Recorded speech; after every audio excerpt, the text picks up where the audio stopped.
Bien, para ordenar a todo el mundo es importante entender que realmente hay muchos puntos dentro de la alimentación que son esenciales si yo quiero maximizar mi expectativa de vida. El primer precepto que sabemos y que hemos comprobado en muchos mamíferos, además de haber hecho investigaciones al respecto, es que en la primera idea general tiene que ver con el consumo calórico, con la cantidad de alimentos que consumimos y la cantidad de energía que podemos extraer de esos alimentos. ¿Por qué es importante? Porque hoy en el mundo moderno, antes decíamos en Occidente, hoy te diría en el mundo moderno porque la alimentación ha cambiado en todos los países, hoy en el mundo moderno tenemos facilidad para conseguir calorías, para conseguir una cantidad de alimentos excesiva comparativamente con nuestro gasto. Eso no nos lleva solamente a que mucho porcentaje de la población vaya a desarrollar obesidad y sobrepeso a lo largo de los años y a que en muchos países más desarrollados la tasa de sobrepeso y la tasa de obesidad hayan aumentado y se hayan triplicado desde los años 60, sino que también nos lleva a entender que una reducción de esas calorías, en principio la idea y la investigación que tenemos hasta ahora dice lo siguiente, una reducción del 30% del consumo calórico que nosotros hacemos de manera diaria, aumenta o puede aumentar nuestra expectativa de vida un 30%.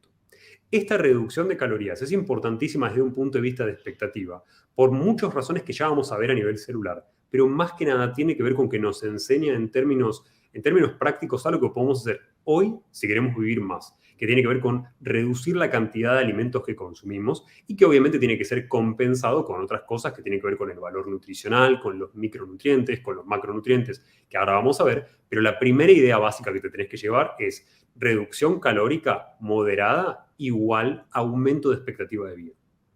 Ese es el primer concepto. El segundo concepto tiene que ver con los macronutrientes. Los macronutrientes son las fuentes de las cuales nosotros extraemos energía. Tenemos macro y micronutrientes. Los macro, las proteínas, las grasas y los hidratos de carbono, que son los lugares donde efectivamente extraemos esas calorías que te mencionaba antes, también tienen su impacto en nuestra expectativa de vida. ¿Por qué? Porque un alto consumo de hidratos, por ejemplo, de hidratos de carbono refinados, que son aquellos que me mueven rápidamente el azúcar en sangre, suele estar asociado a una disminución de la expectativa de vida. Entonces me impacta negativamente. Si yo como muchos azúcares, si yo como mucha pasta, si yo como muchos panificados, si yo como muchos dulces, me impactan negativamente mi expectativa de vida. Entonces la segunda pauta obvia que todos podemos llevar a cabo tiene que ver con reducir el índice glucémico de nuestra dieta, bajar la cantidad de alimentos que son ricos en esos hidratos de carbono, ricos en esos azúcares excesivos, que fluctúan nuestra glucemia en sangre, nos hacen picos y nos hacen valles, momentos de baja glucemia, momentos muy alta glucemia, que nos disparan hormonas como la insulina y que nos van generando efectos que son proinflamatorios en nuestro cuerpo, aceleran nuestro envejecimiento y aceleran el daño celular. Entonces, el segundo concepto es ese. El tercero tiene que ver con nuestro consumo de proteínas. Cuando nosotros hacemos ejercicio, sobre todo si queremos ganar mucha masa muscular, estamos acostumbrados a escuchar el concepto de a más proteína consumo, más fácil me es a mi cuerpo construir músculo. Y esto es verdad hasta un punto. Los estudios nos indican que hay límites donde tiene sentido el consumo de proteínas y hay lugares donde realmente excedernos casi no nos brinda un beneficio en términos de construcción de músculo. Pero ¿por qué es importante para la longevidad? Porque si bien excedernos del consumo ideal en términos de salud a nivel de proteínas nos puede ayudar a construir más músculo y nos puede ayudar incluso a reducir nuestro porcentaje de grasa corporal, lamentablemente el exceso de proteínas activa un mecanismo que ya vamos a ver luego que afecta nuestra expectativa de vida, que se llama mTOR, y que acelera el envejecimiento a nivel celular. ¿Por qué es importante esto? Porque muchas de las pautas que yo te voy a mencionar después que aumentan tu expectativa de vida, lo que hacen es exactamente lo opuesto, bloquean a este mTOR, entonces inhiben el proceso celular que este desencadena, pero si yo consumo mucha cantidad de proteínas, estimulo este proceso. Entonces, en términos de longevidad, no en términos de fisicoculturismo, por supuesto, Ujú. en términos de longevidad lo que quiero es una dieta moderada en proteínas y baja en hidratos de carbono rápidos. No en hidratos de carbono en general, porque hay muchas fibras que son beneficiosas para nuestra salud, pero sí en hidratos rápidos. ¿Y qué me dice de las grasas? Ujú. Mucho, se ha hablado mal últimamente te diría en los últimos 20 años, de los hidratos de carbono y a partir de ahí se ha hablado muy positivamente de las grasas. Yo creo que hay que buscar un equilibrio con respecto a esto y entender que depende realmente de cuál es la fuente a través de la cual yo consumo estos alimentos. Es común escuchar hoy sobre la cetogenia, que es una dieta que maneja un 70% de nuestra energía extraída desde la grasa. Entonces, realmente hay que entender que Ni la grasa es la amenaza fantasma que te mencionaban en el 1990, ni los hidratos de carbono son el terror al que hay que temerle con respecto a nuestra expectativa de vida. Tenemos que entender que los hidratos lentos nos sirven, que son los que encontramos en la naturaleza, con lo cual cualquier alimento que yo no haya modificado en líneas generales suele no afectarme demasiado este azúcar en sangre, pero también en términos de grasa, lo que hay que entender es que la mayoría de las zonas longevas del planeta tienen una dieta baja en grasa. Entonces, si bien hoy en día consideramos que es una buena idea consumir grasas saludables y consumir altas cantidades de grasas saludables, es importante que entiendas que en lugares como Okinawa, la dieta habitualmente tiene menos de un 6% de calorías extraídas de la grasa.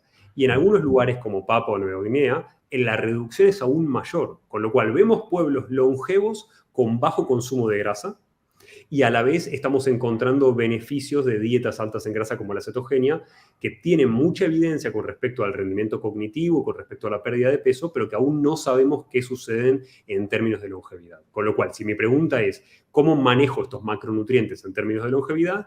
Quiero hidratos de carbono lentos, quiero una dieta moderada en proteínas y quiero en términos de grasas una dieta que sea elevada en grasas antiinflamatorias, en grasas saludables, en grasas, por ejemplo, ricas en omega 3 y muy baja en omega 6. Y en términos generales quiero consumir menos grasa de la que yo me imaginaba inicialmente si vengo, por ejemplo, de una cetogenia. Eso es en términos de macronutrientes. O sea, el segundo punto tiene que ver con los macro y el equilibrio que yo tengo de macro para vivir más tiempo. Y el tercer punto dentro de la alimentación, que es central, tiene que ver con los micronutrientes y los déficits nutricionales que hacemos hoy, que son brutales y que afectan a nuestra calidad de vida. ¿Por qué? Porque cuando yo consumo minerales o cuando yo consumo vitaminas, lo que tengo que entender es que mi cuerpo necesita esas sustancias para llevar a cabo muchos efectos en el cuerpo, muchos mecanismos que tienen que suceder y que tienen que funcionar correctamente, que me permiten a mí producir energía, me permiten a mí pensar, me permiten a mí hacer una actividad muscular, me permiten un montón de procesos, y si yo no tengo estos micronutrientes, voy a afectar la capacidad de mi organismo de llevar a cabo esas acciones. El mejor ejemplo que te puedo dar de esto es entender que por la hiperexplotación que tenemos de la Tierra, perdemos una cantidad de kilómetros cuadrados fértiles del tamaño de Nicaragua por año. Y esto lo informa Naciones Unidas, no es un informe raro ni es un informe difícil de encontrar. Entonces tenemos que entender que el alimento que nosotros consumimos hoy no tiene la misma cantidad de micronutrientes por esta explotación de la tierra que el que consumíamos en 1930. De hecho, muchos nutrientes como el hierro en la espinaca han reducido su porcentaje, han reducido su disponibilidad y su cantidad total decenas de veces. Entonces es lógico encontrarnos con situaciones hoy en día donde cada vez más personas hacen déficits nutricionales y terminan recurriendo o necesitando un suplemento para compensar esos valores. Pero el precepto básico que te tenés que llevar con respecto a los micronutrientes es que querés una dieta variada, lo más rica en micronutrientes posible. Por caloría consumida yo quiero la máxima cantidad de micronutrientes posible, y que a su vez lo que tengo que entender idealmente si quiero funcionar de manera óptima es que hay una cantidad de magnesio, de potasio, de vitamina B12, de cualquiera de estos micronutrientes que yo necesito, y que mientras más óptimo sea el rango en el cual yo tengo almacenado en mi organismo o funcionando en mi organismo tal sustancia, menos riesgo de enfermedades y menos riesgo de desperfectos, por llamar de alguna manera, desperfectos técnicos voy a tener. Entonces, en términos prácticos, yo lo que quiero es, idealmente, medir todas estas sustancias y llevar, por lo menos dentro de mis posibilidades, no importa si es con alimentación o con suplementación, a estos nutrientes a sus valores óptimos. Bueno, hay un concepto que hoy lamentablemente está bastante perdido, que tiene que ver con que tu cuerpo necesita alimentación más tradicional. ¿Por qué necesita alimentación más tradicional? Porque vos venís evolucionando durante, a esta altura, cientos de miles de años, adaptado a un tipo de alimento que luego cambiaste. Entonces, a partir de esa instancia, cambia mucho nuestra capacidad de extraer nutrientes, cambia mucho nuestra capacidad de procesar efectivamente muchos de esos nutrientes, y por ende cambia el funcionamiento de nuestro sistema digestivo. La primera idea básica que nosotros tenemos que entender, que dejamos de hacer la mayoría de nosotros y aquellos que se han dado cuenta empiezan a retomar estos viejos hábitos, es entender, por ejemplo, cuando consumimos animal, qué partes del animal nos sirven más que otras. ¿Por qué? Porque nos encontramos con que la mayoría de nosotros, si consumíamos animal, consumíamos por ahí solamente el músculo, sin saber que realmente consumir partes del tejido conectivo aumenta nuestra cantidad de colágeno que tenemos disponible en nuestro cuerpo y además mantiene funcionando nuestras articulaciones mejor, de la misma manera que hoy sabés que podés tomar suplementos de colágeno para mejorar tu salud articular y para evitar, por ejemplo, la pérdida de cartílago en tus articulaciones a los 50 o 60, realmente el mismo precepto vale para cuando nosotros estamos consumiendo un animal. Consumir ese tejido conectivo me favorece yo tener la cantidad de materia prima necesaria para fabricar ese colágeno en mi cuerpo y a su vez, en términos de densidad nutricional, los órganos son mucho más ricos en nutrientes que la mayoría del tejido muscular. Por ende, el ejemplo clásico de esto es el hígado, que obviamente necesita que yo lo consuma si es un animal de pastura, si es un animal que no ha estado expuesto a fármacos, etc. Pero la realidad es que los sitios de almacenamiento de nutrientes van a ser siempre mucho más ricos en nutrientes, en micronutrientes sobre todo, que los sitios donde simplemente los utilizo. Entonces, hígado va a ser mucho más rico en términos de biodisponibilidad de la gran mayoría de los nutrientes que almacena que cualquier músculo o cualquier otra parte del tejido más clásico que podemos llegar a consumir de un animal.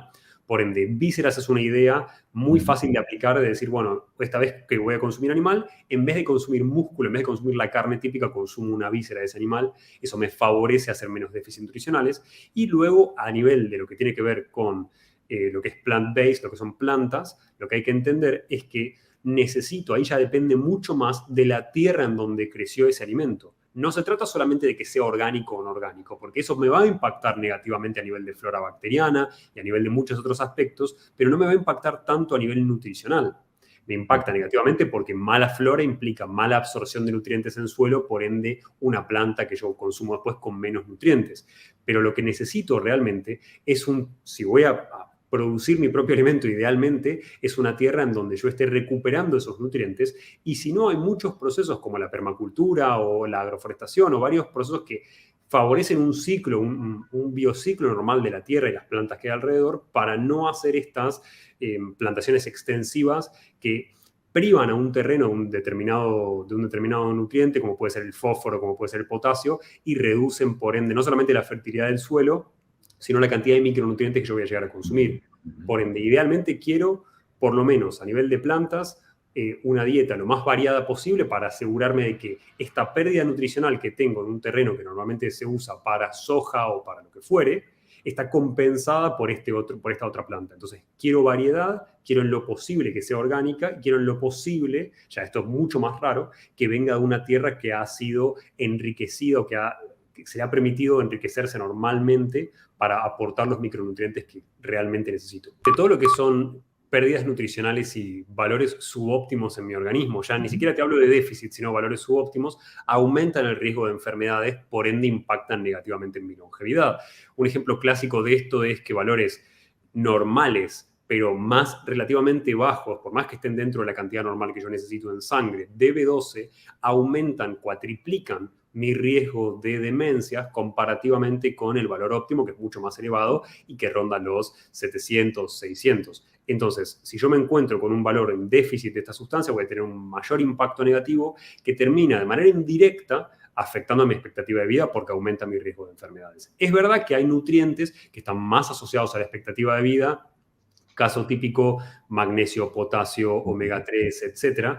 Pero no se trata tanto de entender y decir, bueno, estos son los suplementos claves, etcétera, sino se trata, como decías, Alfredo, de entender que hay hoy en día un déficit que afecta a la gran mayoría de la población. El típico caso de esto es la vitamina D. La suplementación con vitamina D en buenos valores, llegar a valores normales de vitamina D y evitar el déficit que sucede en la gran mayoría de las personas, reduce el 7% de chance de mortalidad por enfermedades, por cuadros, por causas no traumáticas. Esto significa que cualquier infección que me agarre, cualquier patología metabólica que me agarre, va a tener menos riesgo de acabar con mi vida si yo tengo buenos valores de vitamina D que si no los tengo. Y 7% para cualquier causa no traumática es muchísimo. simplemente por compensar un déficit.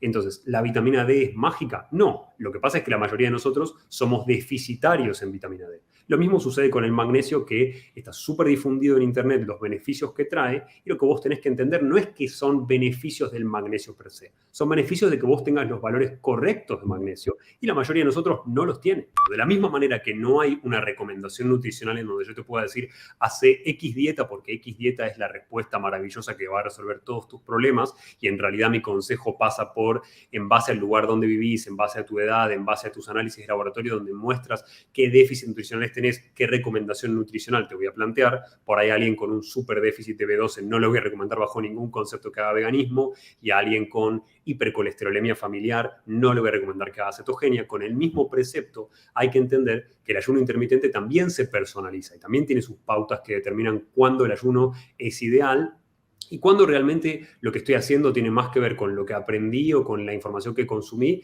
y no es lo más beneficioso para mi situación. ¿Cómo se ve esto? Lo primero que tenemos que entender es que el ayuno intermitente es variable y no tiene necesariamente relación con las calorías. El ayuno no me da como premisa, tenés que reducir las calorías que consumís. Me ayuda a hacerlo si quiero bajar de peso. Si yo tengo una sola comida por día, es muy difícil consumir todas las calorías que yo necesito en esa sola comida. De hecho, es una de las grandes debilidades del OMAD como dieta, de la dieta de una sola comida por día dentro del ayuno. Ahora, lo que sí entendemos dentro del ayuno es que no es lo mismo cuando yo busco un ayuno para beneficios que tienen que ver con longevidad que para beneficios que tienen que ver con pérdida de peso o beneficios que tengan que ver con ciertas pautas metabólicas. ¿Por qué? Porque en líneas generales, si yo hago una restricción donde supero las 18 horas por lo menos, mi cuerpo comienza a hacer un proceso que se llama autofagia, donde básicamente consume las proteínas viejas, las recicla y las transforma en proteínas nuevas. Esto ayuda a aumentar tu expectativa de vida. ¿Por qué? Porque mantiene a células funcionando por más años. Vas a tardar más tiempo, como renovaste las partes de ese auto viejo, vas a tardar más tiempo en que ese auto deje de funcionar. Ese es el precepto básico de la autofagia, que se activa entre 16 y 18 horas, dependiendo de cómo venga siendo tu dieta y de cómo sean tus hábitos. Y sobre todo hay muchos mecanismos que aceleran este proceso. Entonces, si quiero longevidad, quiero superar las 18 horas de ayuno, seguro. 16-8 es un modelo de ayuno muy común que favorece la pérdida de grasa, que favorece buenos niveles de energía y que tiene muchos beneficios en términos cardiovasculares y de prevención de enfermedades, pero no tiene tanto impacto en términos de longevidad. En términos de longevidad, yo quiero alargar mi expectativa de vida para generar este proceso de autofagia, tengo que estimular la producción de células madre y eso requiere aún más horas de ayuno, con lo cual, en términos de longevidad, quiero dentro del ayuno intermitente lo máximo posible. Eso no significa que sea mi recomendación para todo el mundo, porque por ahí decís, bueno, lo que más me va a dar de ayuno intermitente resultados en términos de expectativa de vida es una sola comida por día, que es verdad, pero no necesariamente es lo más beneficioso para vos porque estás haciendo un déficit nutricional muy importante, porque no estás consumiendo la cantidad de alimentos que vos necesitas y eso termina impactándote más negativamente que esto. Entonces, la idea básica que todos tenemos que entender es, más de 18 horas ya me garantiza que el mecanismo de autofagia en mi cuerpo comenzó. Todo lo que pueda sostener de ahí en adelante es genial y si no lo puedo sostener no hay ningún problema. Me quedo en el lugar de sustentabilidad porque acuérdense que el ayuno intermitente yo lo necesito hacer como precepto para que efectivamente impacte mi expectativa de vida el resto de mi vida. No lo puedo hacer un año porque me vino bien y como pasó de moda, dejo de hacerlo porque me aburre. Porque va a impactar, voy a retroceder en esos beneficios que yo había ganado. Hay muchas patologías que pueden afectar a mi capacidad de hacer ayuno intermitente. Y lo que hay que entender aquí es realmente si yo estoy consumiendo y estoy haciendo las cosas necesarias para corregir ese hipotiroidismo, estoy consumiendo los nutrientes necesarios, está muy asociada hoy en día el hipotiroidismo a situaciones de altos niveles de estrés, altos niveles de estrógenos proliferativos o estrógenos que no quiero tener porque tengo una alteración hormonal y a su vez una reducción del consumo de hidratos de carbono. Entonces, ¿por qué es importante esto? Porque si yo vengo haciendo una dieta cetogénica más muchas horas de ayuno porque quiero perder peso de manera radical, que no es mi consejo hacerlo de manera sostenible, va a impactarte negativamente en el hipotiroidismo. Pero si lo haces con cuidado, haces un 18-6 o un 16-8 y tienes una buena alimentación, no habría ningún problema.